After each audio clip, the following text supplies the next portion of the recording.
Right. Everything worked. Yeah, everything worked. Yeah. Because he eventually, the same dudes he got into it, he eventually trained them and several other dudes from the hood on hand-to-hand combat, explosives, building bombs, MacGyver style, gunplay. Just, he trained them all how to do all the shit that he learned in the CIA.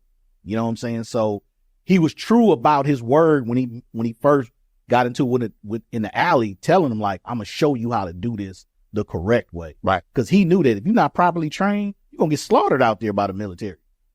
You know what's another dope thing, like, since we talking about it, like, I like that we talking about it because it's kind of like when you look at a movie, you see different shit from different angles. Yeah. So now we talking about it and I'm playing it in my mind. But you know where he went wrong? Where? Trust his closest people. Think about chick, joy. Yeah. Those are the people that's not supposed to cross you whatsoever. And there was one point in the movie where he told one of the freedom fighters that the military also has people that look like them. You got to be willing to kill them. You might have to kill another black man to help black people, and you cannot flinch. Yeah. He is the opposition. He is the enemy. He's working with the white man, quote unquote, and he got to go just like another white military dude. And he was like, the moment you flinch, I'm going to kill you. You got to be down for the cause. You ever kill a man, Willie? I have. Right. I have. He let him know. You ever kill a man, Willie? I have. He didn't even wait on him to answer it. Like, nigga, I know you ain't killed nobody. Now, peep this. Now, we gonna really get into this because this is the one that it even fucked my wife up. She saw me rewatching the movie and asked me about this. Pretty Willie. A clear white man, blue eyes, the whole shit, thought he was a black African man. He had the tribe shit on his wall, fucking spears and shit on his wall, because Freeman took one off the wall, was playing with it and shit like that. Him and Freeman got into it because Freeman wanted him to be the propaganda person, you know. He basically understood what Freeman was the position Freeman was trying to put him in because he was white. He goes off on a tangent talking about, I'm a nigga just like you. The police gonna shoot me in the back of my head because I'm a nigga just like you. And the whole time I'm going, does he think he's white because he's hanging with black people? Or is he like Creole? I think he was mixed. Keep it real. Did he look mixed, man? He looked like a white dude. But here's my thing. When I've seen Creole people or people that is mixed, their hair is curly. Something is different that make you go, they might have some black in them. This dude had straight hair, blue eyes. He looked clearly like white. And that's what messed up my wife when she walked by and I was watching. She was like, why is this dude got on a dashiki and a damn kufi and shit like that? Like, I said, baby, I don't know, but I'm about to get into this because I need to find out, does he actually think he's black or is he black? Because there's a difference if he was black. Let's say, you know, he like a Drake, but even Drake looks black. Drake looks like a black man, just light skinned.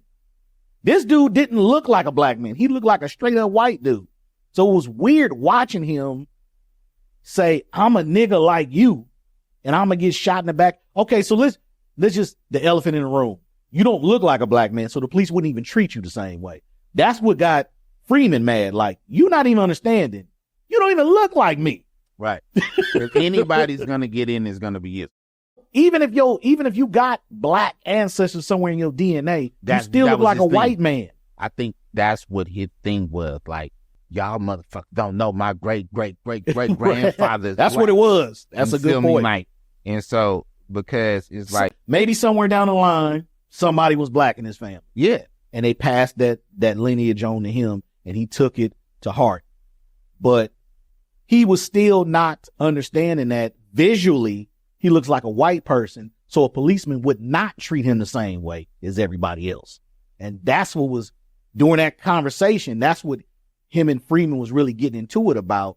He was seeing himself as a chocolate black man. And Freeman was like, no, you doing the propaganda part of this, all of this, because you're a white person. You can get away with the bullshit. Yeah. He didn't want that type of smoke though. He wanted to get treated just like every other dark skinned dude. Yeah, I'm in the struggle. You see me with a dashiki. Yeah. Hey, back in the day, I had a girl that I was messing with, and all my friends, when I would bring it to the block, they was like, "Oh, you got the white girl," but it was like her daddy was black, but he was mixed with white. Oh, so he was like a Elder Bars looking motherfucker. Oh, okay. But her mama was blonde hair, blue eye. So she looked white. Bingo. Okay, got you. Okay. But her daddy, I met her daddy. Her daddy was black. Got you. You know what I'm saying? Just a yellow dude. Got you. You know what I'm saying? So, like, I be thinking about that with... so you saying there is situations where somebody can look 100% white and be black. And she only like black dudes. Yeah, she only fuck with brothers. Yeah, you know what I'm saying? But when we would see her in that white girl, you know what I'm saying? Like, when you brutally honest. Like, that's Molly, huh? That's it.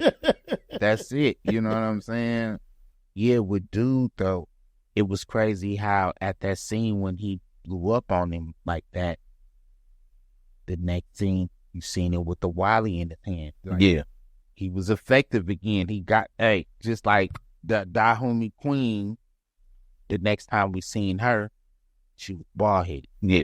The next time we seen Willie, he had a gun in his hand. Yeah. Pulling off whatever heist they was going. You know Willie was with the shit. Right. He was fully with the shit. And I think his thing was more of a respect thing. Like, you gonna respect me like you respect the dark skinned brother. That's it. Don't treat me different. Don't treat me different because I look like I'm white. Yeah. Because I feel like I'm in the struggle with y'all. I'm willing to die with y'all. What Willie wasn't understanding was like, to the world, you're a white man. So the police will not fuck with you the same way they fuck with your contemporary. It just wouldn't happen. Because visually, you just don't look the part. But sometimes you have a situation like that where white people might, I'm not saying that they look at it like that, but he could be stuck in the middle. Us as black people, we like, white, you're a white. Yeah, we just put him as white. Yeah. Boom. No, the white people look, no, you've been tampered with. You got nigga in you a little bit. Got you. You see what I'm saying? And, so he is in the middle. Yeah, and they'll treat you like that. Like, you know what I'm saying? Got you. I believe that they, like, in them time, because, like, when you think about it, my mother, when she was in school, they had just had segregation, like they ended. Right.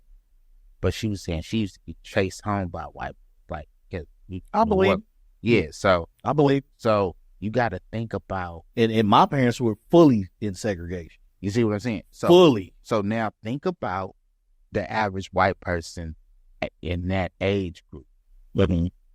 So if my mother was getting chased by white boys after school, that means like people in her age group came up in segregation and they came up with that type of thing. Yeah. That's how teachers. Yeah. The average white lady came up like